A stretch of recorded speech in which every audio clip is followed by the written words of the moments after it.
Salam saudara terkasih nama Tuhan. Hari ini kita beribadah kepada Tuhan untuk mendengarkan firman Tuhan di hari Tuhan, hari Minggu. Maka marilah kita berdoa kepada Tuhan. Terangilah hati dan pikiran kami ya Bapa, untuk kami boleh memahami kebenaran-Mu, dan tukarlah kami menjadi pelakunya. Dalam Kristus Tuhan kami berdoa. Haleluya. Amin.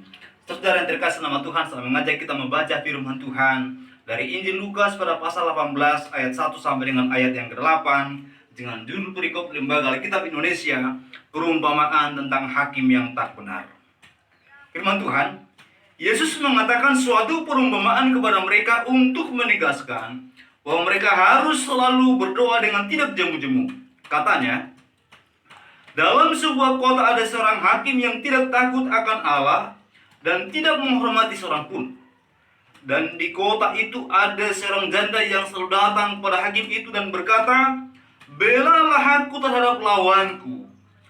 Beberapa waktu lamanya hakim itu menolak, tetapi kemudian ia berkata dalam hatinya, "Walaupun aku tidak takut akan Allah dan tidak menghormati seorang pun, namun karena janda ini menyusahkan aku, baiklah aku membenarkan dia supaya jangan terus saja ia datang dan akhirnya menyerang aku." Kata Tuhan, camkanlah apa yang dikatakan hakim yang zalim itu.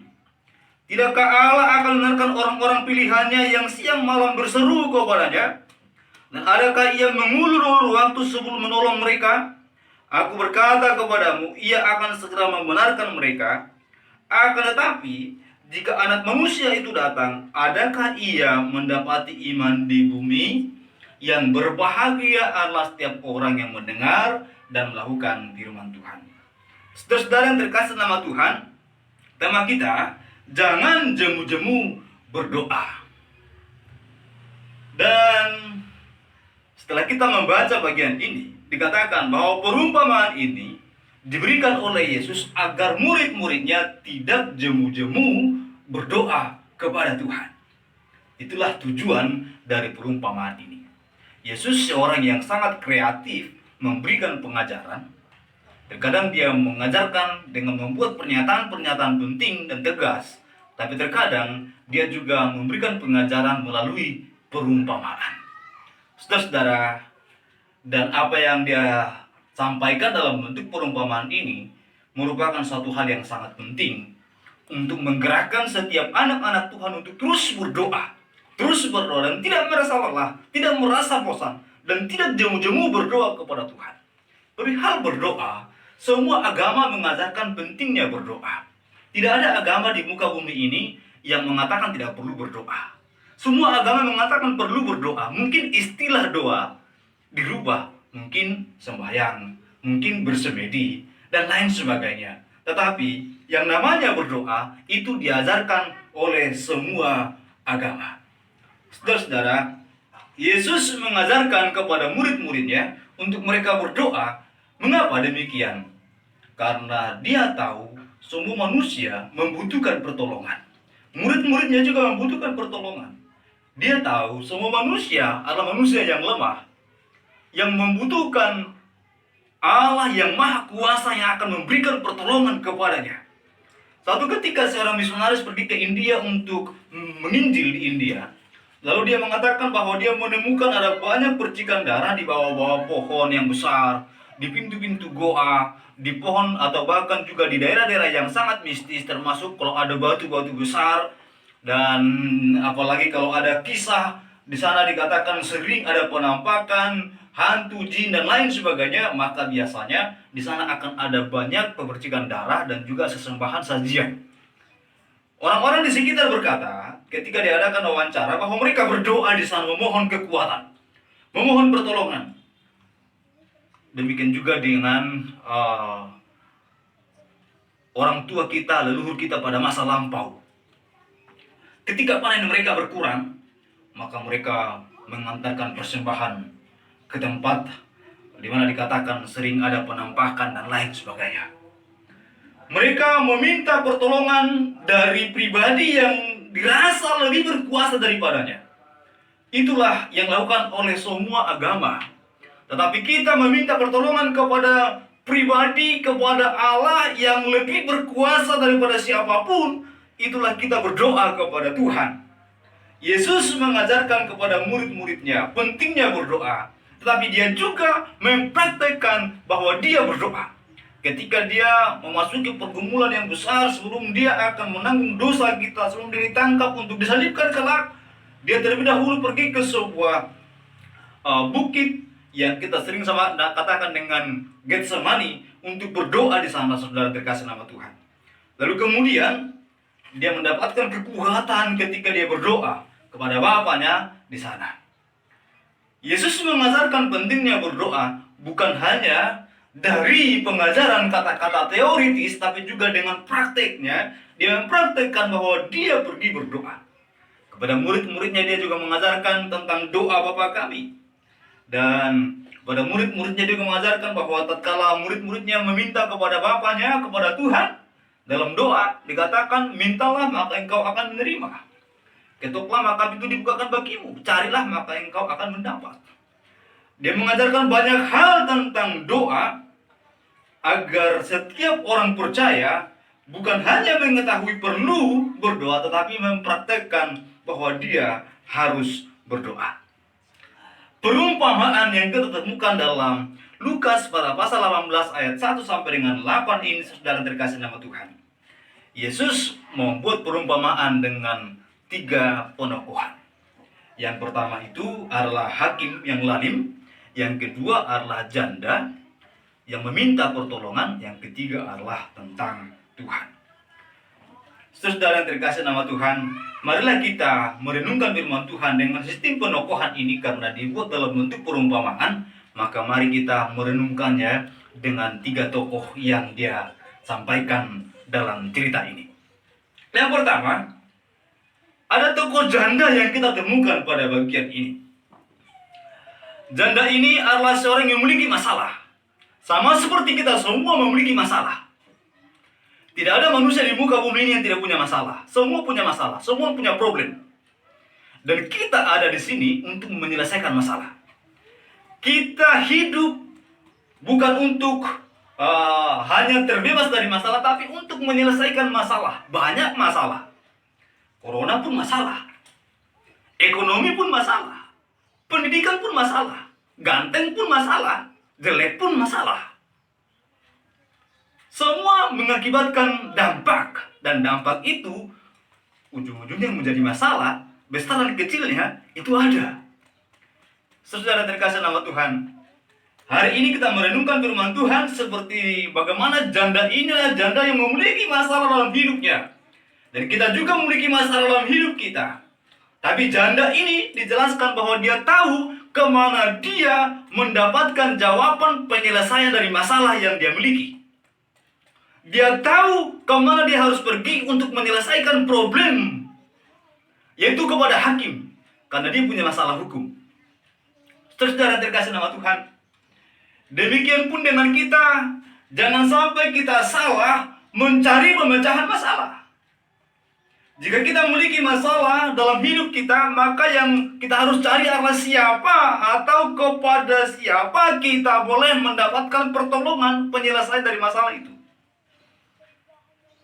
Janda ini tahu bahwa hanya hakim yang dapat menyelesaikan masalahnya. Mungkin dia tahu juga bahwa ada raja yang punya jabatan lebih tinggi dari hakim, tapi perihal tentang hukum, maka hakim yang ketuk palu untuk memutuskan. Maka dia harus datang kepada hakim itu. Demikian pun dengan kita punya masalah, kita harus datang kepada sosok yang benar, sosok yang mampu menyelesaikan masalah kita, itu Tuhan. Jadi saudara terkasih nama Tuhan, ayat ini menjelaskan kepada kita, mari kita datang kepada Tuhan yang sanggup menyelesaikan masalah kita. Mari kita datang kepada Dia dalam doa kita untuk memohonkan pertolongan kepada Dia, bukan kepada yang lain, bukan kepada sosok yang tidak mampu menyelesaikan masalah kita. Tapi sampai di zaman modern sekarang ini, masih ada orang salah untuk mencari solusi dari seluruh masalah hidupnya. Dia pergi ke Gunung Kawi, dia pergi ke dukun, dia pergi kepada orang kaya, dia pergi kepada pejabat pemerintah, dia tidak pergi kepada Tuhan yang dapat membenarkannya, yang dapat menyelesaikan problemnya. Hari ini kita merenungkan firman Tuhan, datanglah kepada sosok yang mampu menyelesaikan masalahmu, yaitu kepada Tuhan. Dia yang sanggup menolong saudara terkasih nama Tuhan. Alkitab berkata dia Allah yang maha kuasa. Mulai dari kitab Kejadian menjelaskan dia yang menciptakan, dia yang memelihara, dia yang berkuasa atas segalanya. Dan kepada dialah kita boleh datang. Kepada dialah kita boleh mendapatkan pengharapan bahwa masalah kita, persoalan kita, problem kita boleh terselesaikan. Saudara yang terkasih nama Tuhan, kemudian setelah janda ini, dia tahu kepada siapa dia pergi untuk mendapatkan penyelesaian masalahnya, kemudian dia pergi ke sana. Dia pergi ke sana walaupun pertama dia mendapatkan penolakan. Dia tahu hakim ini hakim yang lalim. Tetapi dia tetap saja pergi ke sana. Dia hanya memberikan sedikit harapan. Hanya sedikit harapan yang dia punya. Tetapi dia tidak mau patah semangat. Berbeda dengan banyak orang Kristen sekarang memiliki harapan yang besar. Bahkan memiliki jawaban yang besar dari Tuhan. Mintalah maka engkau akan menerima. Tapi dia tidak mau minta lagi. Karena tatkala dia minta sekali dan tidak langsung menerimanya, dia bosan. Dia melupakan dan tidak mau lagi. Saya tidak mau berdoa lagi. Saudara terkasih nama Tuhan, berbeda dengan janda ini. Dia tahu hakim ini lalim. Dia tahu bahwa hakim ini tidak menghormati siapapun. Dia tahu bahwa sulit mendapatkan dari hakim ini. Tapi dia tetap saja pergi. Karena harapan yang kecil sekalipun harus dipelihara. Harus pelihara untuk mendapatkan jawaban, mendapatkan pertolongan. Hari pertama, hari kedua, hari ketiga berulang-ulang dia datang dan tidak mendapatkan pertolongan itu. Tapi pada akhirnya bagian ini menjelaskan kepada kita bahwa hakim itu pun akhirnya menolongnya. Sudah terkasih nama Tuhan, harapannya terkabul. Kenapa? Karena dia dengan tekun datang kepada hakim itu. Dia dengan tidak jemu-jemu datang kepada hakim sampai merasa hakim itu takut. Orang ini selalu menyusahkan aku, daripada nanti dia akan menyerang aku, lebih baik aku membenarkan dia. Saudara yang terkasih nama Tuhan, kita harus datang kepada Tuhan. Tuhan yang sanggup memberikan pertolongan kepada kita. Datanglah kepada dia dengan tidak jemu-jemu. Alkitab berkata dalam Mazmur pada pasal 117 ayat 2 dikatakan bahwa dia adalah Allah yang memiliki kasih yang hebat kepada kita. Kasih yang sangat luar biasa kepada kita. Demikian juga yang dikatakan Mazmur 108 ayat yang kelima. Saudara yang terkasih nama Tuhan, bahwa dia adalah Allah yang memiliki kasih yang sangat besar kepada kita. Saudara yang terkasih nama Tuhan, jika kita memiliki Allah yang memiliki kasih yang sangat luar biasa, maka jangan jemu-jemu datang kepada dia. Minta pertolongan Tuhan, minta belas kasihan dan kemurahan Tuhan hari demi hari dalam hidup kita. Dan dia pasti akan menolong kita, saudara yang terkasih nama Tuhan. Tokoh janda ini, dia datang kepada hakim itu dengan tidak henti-hentinya. Dia datang dengan tidak jemu-jemu. Lalu pada akhirnya hakim itu pun membenarkan dia. Saudara, Yesus Tuhan kita mengajarkan kepada kita bahwa kita harus datang kepada Tuhan dengan sungguh-sungguh, tidak jemu-jemu. Bahkan seorang hakim yang lalim pun, ketika seorang datang kepadanya, seorang janda datang kepada seorang hakim yang lalim itu dengan tidak jemu-jemu, maka hakim itu pun membenarkan, dia memberikan pertolongan kepada kita. Apalagi Allah kita, Allah yang maha kasih, Allah yang maha baik. Dia pasti memberikan pertolongan, dia pasti memberikan kemurahan. Itulah yang dilakukan oleh seorang janda itu, saudara terkasih nama Tuhan. Di dalam kelemahannya, di dalam ketidakberdayaannya, dia datang kepada hakim itu. Di dalam kelemahan kita, dalam ketidakberdayaan kita, datanglah kepada Tuhan. Berserulah kepada Tuhan, mohonkan pertolongan Tuhan hari demi hari, dan percayalah Tuhan pasti memberikan pertolongannya kepada kita. Yang kedua, ada tokoh hakim pada bagian ini. Dia dikatakan pada bagian ini hakim yang lalim, hakim yang tidak takut akan Tuhan, hakim yang tidak menghormati siapapun. Tentu hakim ini adalah hakim yang tidak disenangi oleh Tuhan. Tuhan tidak membenarkan hakim ini. Hakim ini tetaplah disebut Tuhan sebagai hakim yang lalim. Walaupun dikatakan dia membenarkan janda itu, dia membenarkan janda itu bukan karena dia tahu atau dia yakin janda itu benar, tapi karena rasa takutnya agar jangan sampai janda itu mengganggunya bahkan menyerangnya. Oleh karena itu, perbuatannya, walaupun itu satu perbuatan kebaikan, bukan didasari bahwa Allah menganggap dia benar. Saudara yang terkasih nama Tuhan, Ketika dikatakan bahwa hakim ini lalim, tidak menghormati siapapun, tidak menghormati Allah, maka semua perbuatannya adalah perbuatan yang sungguh-sungguh yang dikatakan bertentangan dengan firman Tuhan. Ketika ketika Yesus berkata bahwa dia adalah hakim yang lalim, hakim yang tidak menghormati siapapun, maka kebanyakan dari hidupnya dilakukan untuk menyakiti hati Tuhan. Itu sudah pasti. Tetapi ia menolong janda yang datang kepadanya. Dia menolong janda ini bukan karena merasa belas kasihan. Dia menolong janda ini bukan karena dia merasa bahwa janda ini patut ditolong. Dia menolong janda ini karena dia tidak mau dia terganggu terus-menerus. Saudara yang terkasih nama Tuhan, Tuhan kita, Allah kita juga disebut sebagai hakim, tetapi disebut hakim yang adil. Allah kita hakim yang adil. Dia Allah yang akan menghakimi dunia ini. Dan ketika dia menghakimi, dia pasti menghakimi dengan keadilannya. Oleh karena itu, saudara terkasih nama Tuhan, dikatakan bahwa kita harus datang kepada Tuhan karena dia tahu dan dia mengetahui segala hal seluk-beluk tentang kehidupan kita. Dan dia sanggup memberikan pertolongan kepada kita. Kita butuh Tuhan yang dapat menolong. Kita butuh Tuhan yang penuh dengan belas kasihan. Itulah yang kita harus lakukan. Kemudian kita memiliki satu tokoh lagi pada bagian itu, yaitu Tuhan. Saya katakan tadi bahwa Alkitab menjelaskan Tuhan adalah hakim yang adil. Pada Mazmur 117 ayat 2 dikatakan dia hakim yang adil, saudara terkasih nama Tuhan. Dan jika hakim yang lalim saja mau menolong, apalagi Tuhan. Dia adil. Apalagi Tuhan, dia maha kasih. Apalagi Tuhan, dia maha baik. Apalagi Tuhan, dia maha kuasa. Oleh karena itu, datanglah kepada Tuhan. Mohonkan pertolongan kepada dia. Dia sanggup memberikan pertolongan kepada kita semua. Saudara yang terkasih nama Tuhan, percuma saja kita memohon pertolongan kepada siapapun jika bukan Tuhan yang menggerakkan orang itu menolong kita. Percuma kita mengharapkan pertolongan dari tabib, dari dukun, atau dari gunung kawi, atau dari tempat-tempat keramat lainnya. Sia-sia semua itu, saudara yang terkasih nama Tuhan. Pertolongan hanya akan datang dari Tuhan. Oleh karena itu, datanglah kepada Tuhan dengan kesungguhan. Percayalah kepada-Nya bahwa Dia sanggup memberikan pertolongan dan kemurahan yang kasih sayangnya kepada kita. Virus corona masih melonjak, masih fluktual. Kadang-kala dia turun orang yang terkena, tapi terkadang juga jumlahnya boleh naik kembali. Dan bukan hanya karena virus corona, tapi juga karena segala hal tentang kehidupan kita.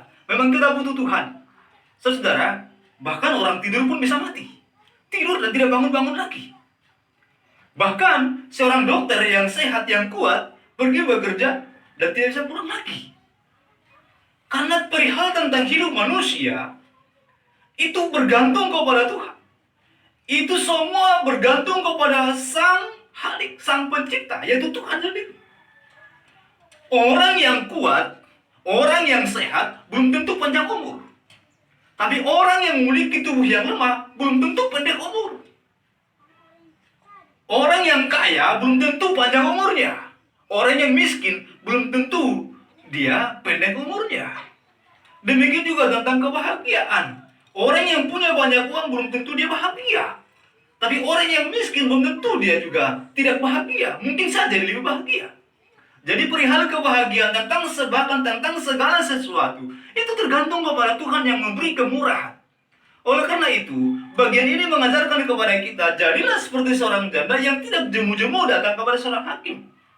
Jadilah sebagai seorang anak Tuhan yang tidak jemu-jemu datang kepada Tuhan berdoa, memohonkan pertolongannya, dan percayalah engkau akan mendapatkan jawabannya. Engkau akan mendapatkan pertolongan Tuhan, kasih sayang Tuhan. Saudara yang terkasih nama Tuhan, inilah yang patut kita renungkan pada minggu kita hari ini. Bahwa Tuhan yang sanggup memberikan pertolongan kepada kita. Bukan dunia ini, bukan orang lain, bukan tokoh siapapun, Tuhan saja. Dan kita harus datang kepada-Nya dengan tidak jemu-jemu. Itulah yang menjadi berkat bagi kita. Kiranya Tuhan Yesus berkati kita semua. Mari kita berdoa. Kepadamu ya Bapa, sumber berkat, sumber pertolongan, yang mengatur nafas hidup kami, yang menolong kami hari demi hari, kami bersyukur. Kami bersyukur buat hari ini kami boleh mendengarkan firman Tuhan.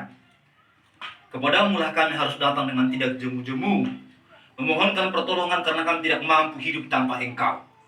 Oleh karena itu ya Bapa, pelihara dan berkati kami semua. Jika di antara saudara kami yang mendengarkan bagian ini Tuhan, khotbah ini, ada yang lemah, biarlah Tuhan menguatkan mereka. Jika di antara mereka ada yang sakit, jamah sembuhkanlah mereka. Jika di antara mereka ada yang berkekurangan, Tuhan cukupkan dan berikanlah mereka kelimpahan. Dan kami berdoa Tuhan, biarlah Engkau Allah kami yang menyelesaikan masalah kami, masalah global, yaitu masalah virus corona ini ya Allah. Biarlah Tuhan yang menyelesaikannya bagi kami, karena kami tidak sanggup ya Allah kami. Kepadamu kami datang dengan tidak jemu-jemu. Kami berdoa dan berdoa kepadamu. Berkati, tolong kami Tuhan, selesaikan masalah ini daripada bangsa ini, bahkan dari dunia ini ya Allah kami. Tolong ya Tuhan. Inilah doa kami kepadamu. Berkati juga Tuhan gugus tugas COVID-19. Mampukan mereka menyelesaikan masalah ini ya Tuhan. Berkati para tim medis, agar mereka juga mampu ya Allah kan mengerjakan tugas-tugas mereka. Dan berkati masyarakat, berkati semua orang yang hari-hari ini bergumul karena dampak pengaruh dari virus corona yang jahat ini. Berkati gereja Tuhan, berkati hamba-Mu, berkati keluarga, bahkan juga gereja Tuhan GKPII yang hamba-Mu layani. Berkati ketua sinode, berkati juga ya Allah kami, semua kami yang bertugas termasuk hamba sebagai sekretaris umum dan juga rekan-rekan. Biarlah pertolongan Tuhan nyata bagi kami semua. Jemaat-jemaat Tuhan, biarlah kemurahan dan kasih sayang Tuhan selalu nyata bagi kami semua. Dalam nama Tuhan Yesus kami bersyukur berdoa. Haleluya. Amin. Saudara yang terkasih nama Tuhan, kita telah beribadah kepada Tuhan, mendengarkan firman Tuhan. Biarlah Tuhan senantiasa yang memberkati kita, menolong kita, bahwa datanglah kepada dengan tidak jemu-jemu. Tuhan berkati. Amin.